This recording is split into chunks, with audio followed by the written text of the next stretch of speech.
Улаанбаатарын утааг багасгана гэсэн үг сүүлийн хэдэн жилд уриа лооцсон биш ажил хэрэг болж энэ тал дээр хийсэн зүйл багагүй. Нийслэлчүүдийн гол асуудал болоод байгаа агаарын бохирдлыг бууруулах үйлсэд Монгол Улсын их сургуулийн эрдэмтэн судлаачдч гар бие оролцсоор ирсэн юм. Одоогийн байдлаар Монгол Улсын их сургууль дээр агаарын бохирдол түүнийг бууруулах чиглэлээр хийж байгаа судалгааны ажлын нэг нь хот суурин газрын утааны тоосонцор хортхийн хэмжээг бууруулах төсөл юм. Хэд хэдэн үе шаттай хийж байгаа энэ судалгааны ажлын үр дүнд ахуйн хэрэглээний 100-наас ялгарах хортхий тоосонцрыг бууруулах техник технологиг боловсруулах зорилготой юм.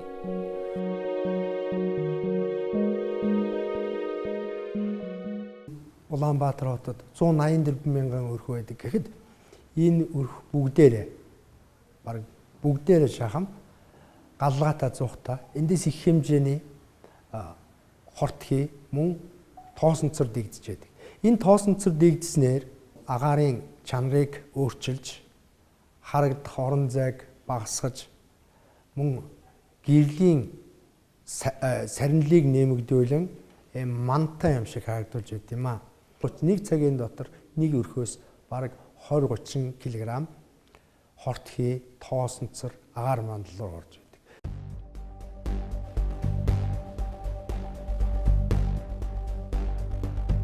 Хот суурин газарт утааны тоосонцор хортхийг бий болгодог гол их үүсвэр нь ахуйн хэрэглээний халаалтын зуухнууд юм.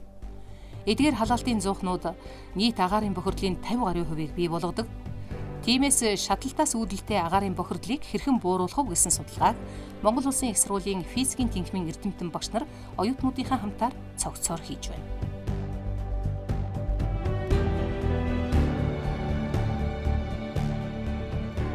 Энэ судалгааны хүрээнд бид нар энэ ажлыг хэд хэдэн шаттайгаар хийж байгаа. Нэгдүгээрт бид нар гал гэж юм бэ? Энэ галаас яагаад ийм утаа гардаг юм бэ гэдгийг судалж энэ галаас гарч байгаа утааг нь багасгах боломж байна уу гэдгээр нэг судалгаа явуулж байгаа. Дараа нь ямар ч тохиолдолд галаас утаа гарч байдаг. Энэ утааг яаж агаар мандал руу оруулахгүйгээр барьж авч болох вэ гэдгийг судалж байгаа. За энэний дараа бид нар энийг судалсныхаа үндсэн дээр бид нар агаар руу орж байгаа утааг шүүх ийм нэг технологийн шийдлийг санал болгож байгаа. Энэ нь айл гэр оронд хэрэгжилж байгаа 100-нд тавих цахилгаан шүүлтэр юм аа. Утаатай хамт гарч иж байгаа хий тэр шүүлтүрийн доторх оронд өртөгдөж молекул атомууд нь хоорондоо нэгдэж том бөөмцөр болоод манай шүүлтүрт шүүгдээд үлдэх ийм боломжтой байдаг. Айл өрхүүд бүрэн шаталтын зуух тавьснаар агаарын бохирдол ойролцоогоор 20-30% буурсан. Гэвч энэ нь хангалтгүй юм. Агаарын бохирдлыг улам бууруулахын тулд утааны тоосонцор хортхийн хэмжээг багасгах шаардлагатай. Үүний тулд үүсгэгчээс гарч байгаа утааг шүүх шаардлагатай хэмээн судлаачид үзэж байгаа юм. Утаа шүүдэг цахилгаан шүүлтүүр нь цоошин технологи биш юм. Дэлхийн улс орнууд бүр 19-р зууны үеэс хэрэглэж ирсэн ийм шүүлтүүрийг цахилгаан станцуудад өргөнөөр хэрэглэдэг. Өндөр хөгжилтэй орнуудад бол шарх шүүгээ барбекюны тийм 100-нд хөвчлэн цөрлөөсөн байдаг хэлбэр байдаг. Мөн агаар цэвэршүүлэгч гэдэг төхөөрөмжөнд арай өөр хэлбэрээр өөр хүчин чадалтайгаар хийсэн байдаг. Манай орны нөхцөл тохирсон тийм шүүлтүүр бол хараахан байгаагүй. Тийм болохоор бид нар яг Монгол тохирсон өөрсдийн уур ухаанаа шингээж хийсэн тийм шүүлтүүр хийж байгаа. Бид нар энэ судалгааны ажлыг эхлэхийн урд бэлтгэл зохис ажил болгон агаарын чанарын албаны хийсэн бүх судалгааны ажлуудтай танилцсан. Мөн гадаадын хөгжингүй орнуудын эрдэмтдийн хийсэн судалгаануудтай иж бүрэн танилцсан. Тэгээд зохимжоор бид нар наан эхлээд ажлуудаа туршиж үзсэн байгаа. Тэгээд боломжтой гэсэн дүгнэлт гаргасан үндсэн дээр бид нар энэхүү ажил руу орсон байгаа. Цахилгаан шүүлтүүрийн шинж чанар давуу талыг ашиглаж гэрийн 100-нд тохирсон шүүлтүүр хийхийг зорьсон байна. Энэ судалгааны ажлын хүрээнд овор хэмжээ багтай олон төрлийн цахилгаан шүүлтүүр хийж янз бүрээр туршсны эцэст хэд хэдэн төрлийн шийдэлд хүрчээ. Хамгийн дөрөнд хийсэн загвар маань 9,000 вольт гаргадаг байсан. Дөнгөж батарейгаа тэжээгдэг байсан. Дараагийн загвар маань болохоор сайжрал 26,000 вольтыг хүртэл гаргадаг тийм хэмжээ болсон байгаа. Хүмүүсийн дайц байдаг болохоор 26,000 вольтоор ажилладаг төхөөрөмж гэдэг маань маш аюултай гэсэн тийм ойлголтууд байгаад байдаг. Ийм учраас бид нар аль болохоор нам хүчилтэй ажиллуулахыг хичээсэн. За тэгээ бид нар найдвартай тэжээл үсгүүрүүдийг бол олноор гаргаж авсан байгаа. Хамгийн сүүлд хийсэн загвар маань бол цэцлэгаан тусгаалагч тийм бодцоор өндөр температур төсвөртэй цэцлэгаан тусгаалагч материалаар хийсэн тийм фильтр байгаа. Шүүх хэсэг, тэжээлийн хэсэг гэсэн хоёр хэсгээс бүрдэх цахилгаан шүүлтүүр нь утааны урсгалдаа саад учруулдаггүй шүүлтийн зэрэг өндөр гэдгээрээ давуу талтай. Үр ашигтай ажиллаж агаарын бохирдлыг бууруулах бүрэн боломжтой болгоно лабораторийн нөхцөлд хийсэн олон удаагийн туршилтаар нотлогджээ.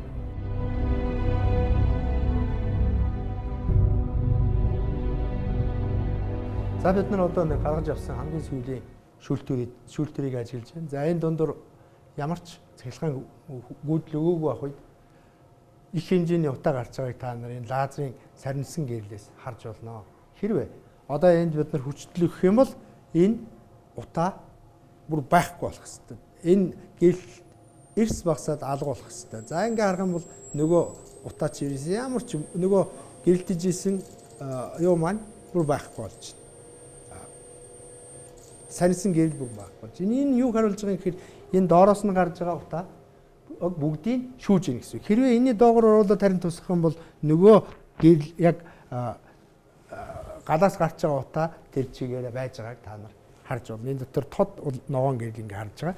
Энэ ямар зарчмаар ажиллаж байгаа юм гэхлээр тоосон цэрэг цуглуулдаг болон тэр тоосон цэрэг цэнгэлдэг хоёр электрод байгаа. Тэр хоёрын хооронд хүчтэй үүсэж байгаа. Энэ хүчтлийг бид нар өндөр хүчтлийн тэжээл буюу өндөр хүчтлийн үүсгүүрээс өгч байгаа. Энэ үүсгүүрийг тэжээж байгаа тэжээл маань үүсгүүр маань энд байлцсан байж байна. Энэ бол ойролцоогоор 26,000 вольт хүчтэй гаргаж байгаа маа. Өөрөөр хэлбэл 26,000 вольт хүчтэйгээр бид нар энэ тоосон цэрэг утааны тоосон цэрэг цэнэглээд ингээд утаагийн шүүж яа гэсэн.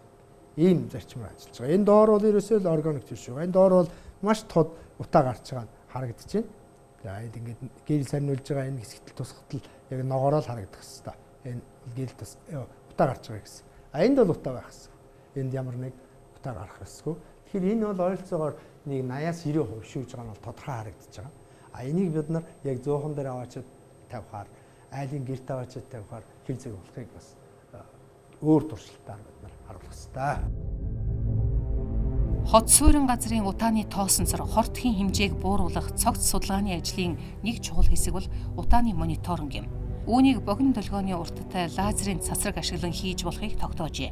Утааг ажиглаж хянаж байх богино долгионы лазерын багжаа өөрсдөө зохион бүтээсэн. Түүнчлэн утааны физик болон механик шинж чанарыг тодорхойлох багж хийсэн байна.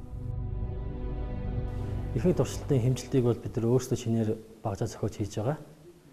Тэгээд мэдээж стандартын шаардлага хангасан өөр олон багжууд байгаа. Тухайлбал утааны тоосон цэрэг хурдыг хэмжих багж байна.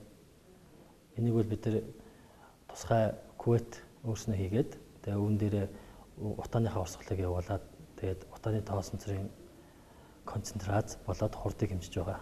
Цаашлаад цэнэгийг нь хэмжих зорилготой байгаа. Цэнэгийг нь хэмжснээрээ бид нар цэцлэгаан шүүлтүүр маань хэр сайн илүү сайн ашигтай ажиллаж болох вэ гэдэг хөлбөрийг цааш нь хөгжүүлж судлах юм аа.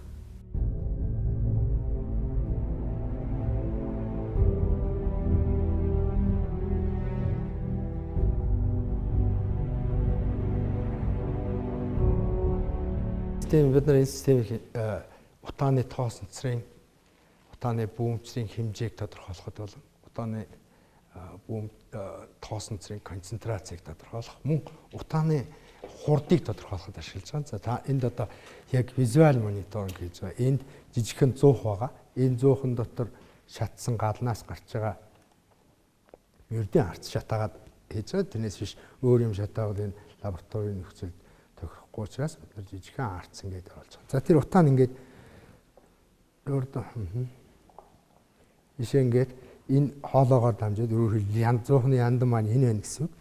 Ишээ ингээд гэрэлтэд орцсон байгааг харж байна. Энэ дүрсийг бид нар энэ микроскоп энэ камерын тусламжтайгаар бид нар энэ дэлгэцэн дээр буулгаж авч байгаа. Одоо энэ дэлгэцэн дээр нэгэнд буугаад авцсан энэ дүрсийг харж агаад бид нар энэ хуваар энэ окуляр дээр байгаа хуваар энэ окуляраар нь харж агаад бид нар юу хэмжиж болно. Зүгээр хэмжээ, хурд, концентрацийн бүгдийг хэмжиж авах боломжтой. За одоо ингээд энэ бол яг бидний өөрсдийн боловсруулсан нэг юм том чухал систем байгаа. Өөрөөр хэлбэл утааг яг биетээр нь шууд нүдээр хараад хэмжиж монитор хийж байна гэсэн. Бид нар энэ ногоон богино долгионы уртаа ногоон лазерын тусламжтайгаар утааны лик буюу утаа гарч байгаа газрыг шууд тодорхойлж байгаа. За одоо ингээд утаатай газар тусгангууд энд ингээд утаа гэрэлтээд ирж байгаа ч тийм. Тэгэхээр энэ бол юу гэсэн үг гэхээр утаа байна уугүй юу гэдгийг тогтоох бүрэн боломжтой гэсэн. Жишээ нь одоо энэ дээр байна л да. Энэ дээр бол хэрвээ утаа байхгүйсэн бол ийм гэрэл гарахгүй. Одоо энд ингээд аваад явах ямар ч гэрэл гарахгүй. Тэгтэл утаатай хэсэг дээр очихоор ингээд гэрэлтээд гэрэл сарниул гэж байгаа. Тэгэхээр бид нар сарнилыг ашиглаад энэ тоосон цэрийн гэрэл сарниулах чандыг ашиглаад монитор хийх боломжтой юм байна гэсэн үг. Тэгээ энэ одоо ингээд нөгөө тогтсон утаа маань энд яг ингээд энэ шилэн дотор тогтворч яг тодорхой хэмжээтэй бөөн болоод гарсан. Хэдийгээр одоо ингээд харахад их халбархан боловч бид нар энэ системийг боловсруулах гэж 6-7 сар болсон.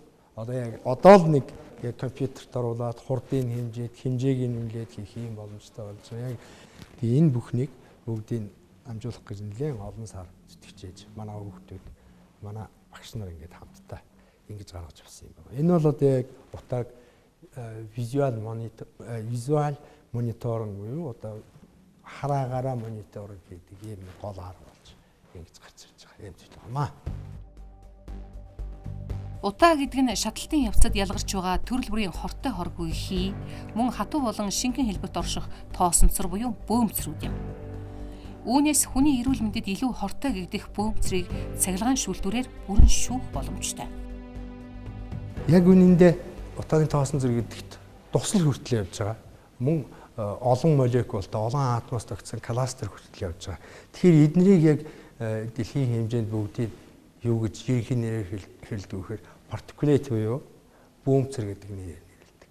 Бид нар болохоор нэг дассан цайснараа тоосонцор гэж нэрлэдэг. Яг ерөнхий нэр нь бол particulate matter гэж. Одоо бид нарын энэ Улаанбаатар хотын агаарын чанарыг үзүүлдэг үзүүлэлт дотор PM 2.5 PM 10 гэдэг байгааз энэ юу гэсэн үг гэхээр particulate matter буюу тэр утааны бөөмцрийн хэмжээг үзүүлж байгаа үзүүлэлт. Энэ нүдэндээ хараад хэмжээд байгаа энэ тоосонцор буюу энэ бөөмцөр маань яндагийн дотоод гадаргуудаар очиод биднэрт юу гэсэн нэртэйгээр мэдэгддэг хөө гэж мэдэгддэг. Энэ хөөг бид нар бас тусгай шинж чанарыг судалсан байна. Энэ механик шинж чанар, цахилгаан шинж чанарыг судлахын тулд бид нар хөөг цуглуулж авч байгаад ийм хэмжээтэй жижигхэн ийм цилиндр болгож шахсан байна. Тэгээ энэ цилиндрийг бид нар одоо механик дулааны болон цахилгаан шинж чанарыг судлах бүрэн боломжтой болж байна. Тоосонцрын нягт ямар байдгийг бэ ингээд харахаар 1-2 грамм гэж гарсан байдаг. Бидний одоо энэ хэмжилтээр бац яг энэ бусад хүмүүсийн ихтэй адилхан 1-2 за 1.7 грамм сантиметр куб гэсэн ийм нягттай байгаа. Энэ бол одоо механик шинж чанарын бүгдийг гаргаад ингээд оруулчихж байгаа гэсэн үг. Судлаачид өөрсдийн бүтээсэн цахилгаан шүүлтүүрийг үр ашигтай ажиллах боломжтой гэдгийг баталж байгаа юм. Эхний удаа хийж туршсан цахилгаан шүүлтүүр нь 120 ваттын чадлаар ажилладаг байсан. Өөрөөр хэлбэл ийм хэмжээний эрчим хүч хэрэглэдэг байсан. Олон удаагийн туршилтаар овор хэмжээ, хэлбэр хийцийн улам сайжруулснаар энэ чадлыг 2 дахин бууруулжээ. Эцсийн бидний зорилго бол 25 ватт хүртэл энэ чадлын хэмжээгээ бууруулах юм. Энэ тохиолдолд хэрвээ цахилгаан шүүлтүүрийг тавих юм бол нэг айлд нэг чийд нэмэгдэж байна л гэсэн үг. Тэгээд энэ цахилгааны зардлыг бид нар дан ганц иргэн төдийгүй улс ч гэсэн тодорхой хэмжээгээр тодорхой цагуудад цахилгааны үнийг хямдруулах замаар бас шийдвэрлэх боломжтой.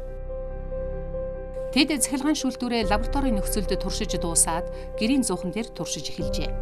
Төрөл бүрийн зууханд суйрлуулж, сайн муу чанартай олон янзын түлш хэрэглэж үзэхэд үр дүнтэй гэдгийг харуулж, судалгааны ажлын үр дүнг амьдралд хэрэгжүүлэх боломжтой гэдгийг баталсан байна.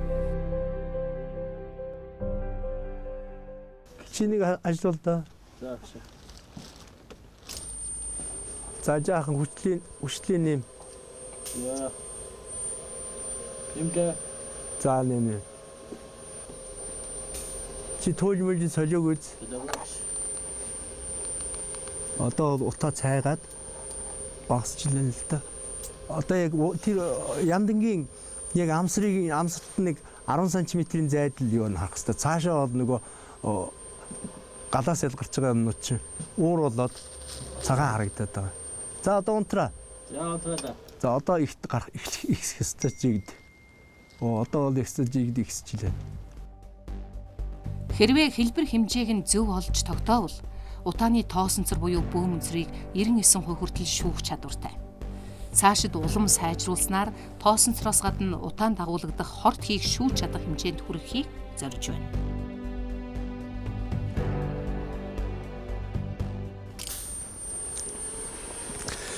За энэ манай шүүлтүүрийн тэжээлийн хэсэг ба. За энэ 24 вольтоор тэжээгдэж байгаа. За энэ шүүлтүүрээс энэ тэжээлээс 25-аас за 30 мянган вольт гардаг. Энэ 30 өндөр хүчтэйг бид нар энэ тэжээл рүү өгж байгаа. Энэ тэжээл бол яг ил монтажтай учраас бас болгоомжтой харьцах хэрэгтэй. Энэ дотор титэмт нэрглэг явагддаг. Энэ титэмт нэрглэг энэ галаас гарч байгаа утааны бөөмцрүүдийг цэнэглээд тэгээд электродууд дээр нааж шүүж аваад цаашаа тийм цэвэрхэн утааг гаргах хэрэгтэй. Ийм л ажиллагаатай, үйл ажиллагаатай юм байна. Дотор талын харах юм бол ийм цилиндр хэлбэртэй олон давхар электродууд явж байгаа гэсэн. Энэ одоо ингээд утаа бол бараа өнгө утаа гарч. Энэ яг нүүрс эхлээд шатчих үе. Бүрийн шаталт явагдаж эхлээгүй байх үе. Галдааж эхлэегүй гэж монголчууд ярьдаг шүү дээ, тийм ээ. Тэр үеийн утаа. Энэ үеийн нэг ойролцоог 30 минут үргэлжилж байгаа айлуудад. Тэгэхээр энэ үед л энэ манай шүүлтэр ажиллаад шүүлтэрийн утааг нь багасгачих юм бол Улаанбаатарын хотоо ойролцоогоор 30-40% буурна. Цаашаа ингээд 4-5 цаг нүүрс шатна шүү дээ, тийм ээ. Тэр шаталтын үед ялгардаг утаа бас бий. Тэр нь хэрвээ нэг энэ шүүлтэрээ бид нар тасралтгүй ажилуулах юм бол тэр ч гэсэн бас нэг тодорхой хэмжээгээр шүүгдэнэ. За энэ шүүлтэр өөрөө яг бид нарын ингээд ажигласнаар бол одоогийн байдлаар нэг 60-70% шүүж байна. Гэтэ энэ шүүлтэр дээр бид нар яг эцсийн одоо шүүлтийн гаргаж яг эцсийн хувилбараа гаргаагүй. Энэ том жижиг урт богино янз бүрээр хийж байгаа. Монгол эрдэмтэн судлаачдын зохион бүтээсэн энэ цахилгаан шүүлтүүрийг ашигласнаар бид агаар мандалд орж байгаа тоосонцрын хэмжээг эрс бууруулах боломжтой юм. Хэрвээ Улаанбаатар хотын гэр хорооллын бүх айл өрхөд суйрлуулж чадвал агаарын бохирдлыг 50-аас 60% хүртэл бууруулж чадна хэмээн тооцоолсон цогц судалгааны үр дүнг улам баттгаж амьдралд хэрэгжүүлэх үлджээ.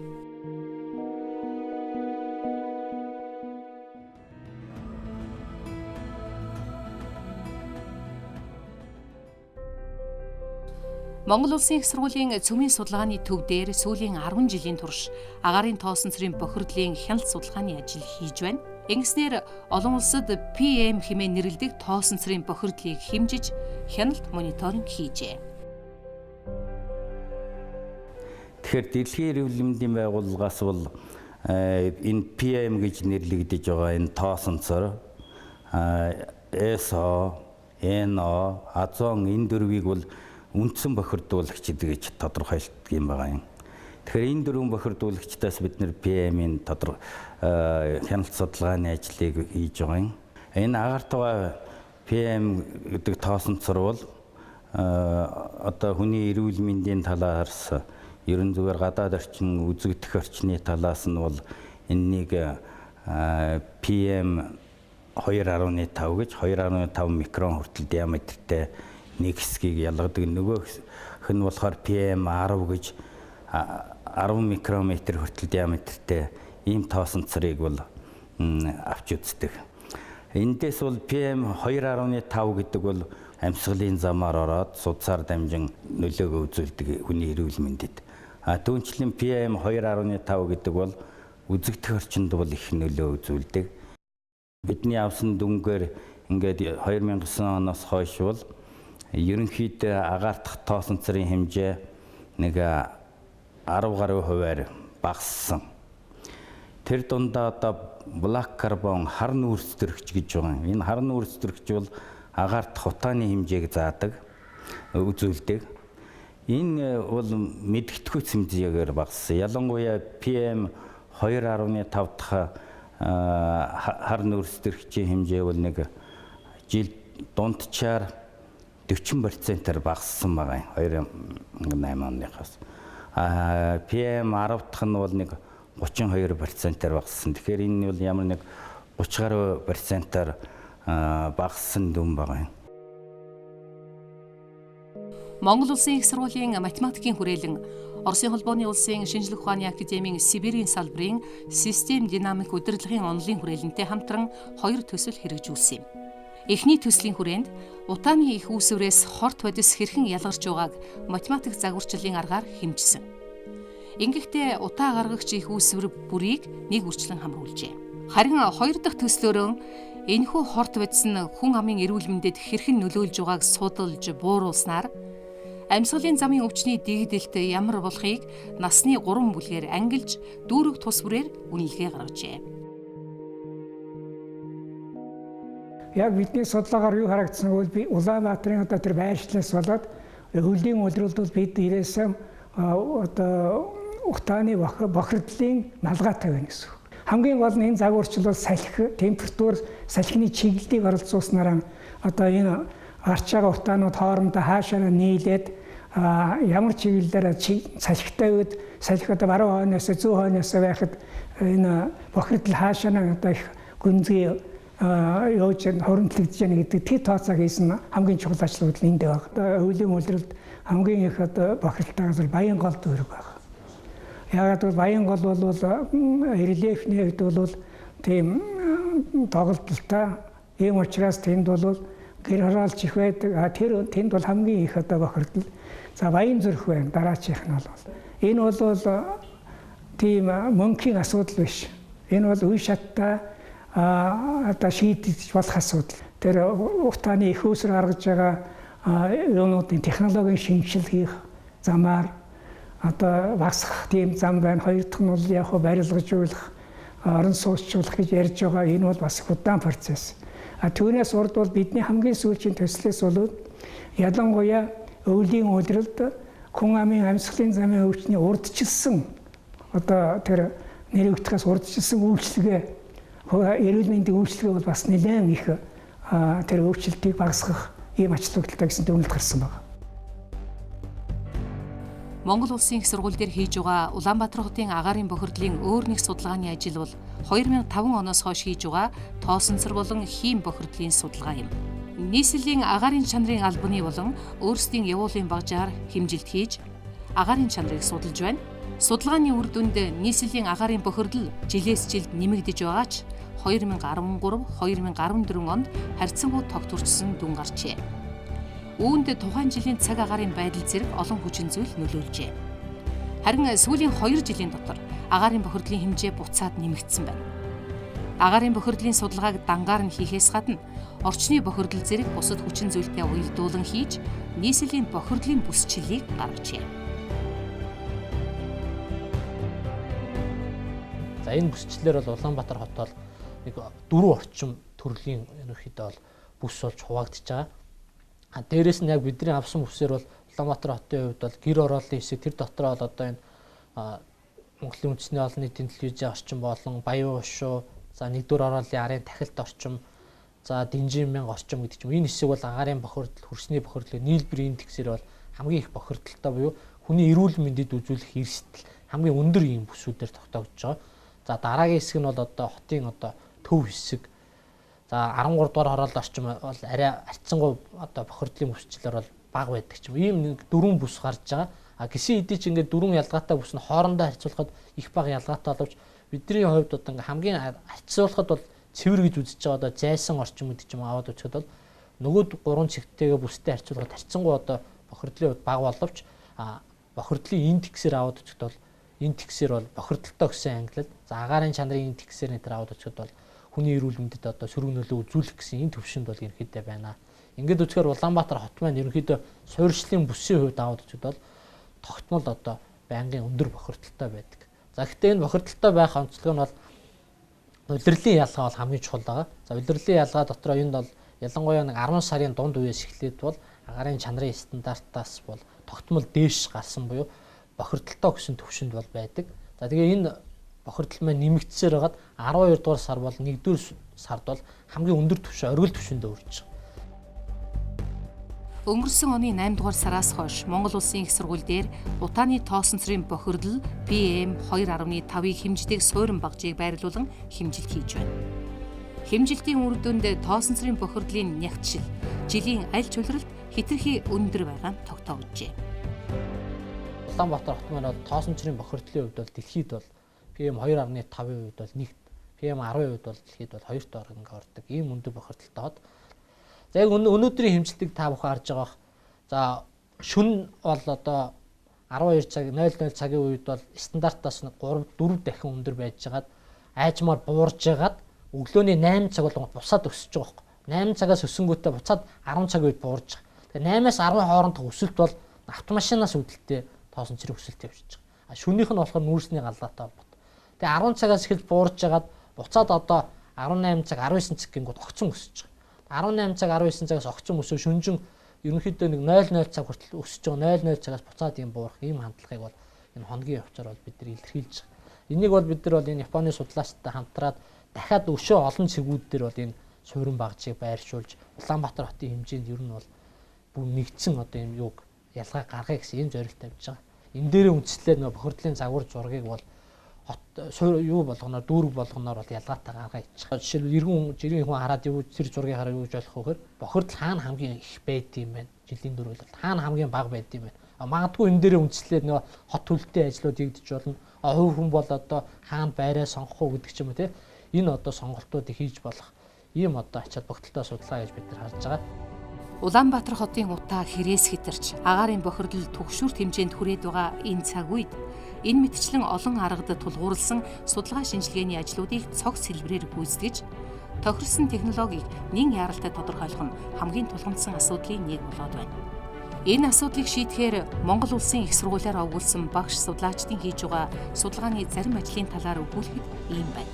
Эдгээрийн дотроос улс уртай судалгаа шинжилгээнд үндэслэн нэгэн шинэ технологийн шийдэл амьдралд нэвтэрч айлууд яндандаа цахилгаан шүүлтүүр суйрлуулан бидний амьсгалах агаарын бохирдлыг 50-60% дахин бууруулахыг үгүйсгэх аргагүй.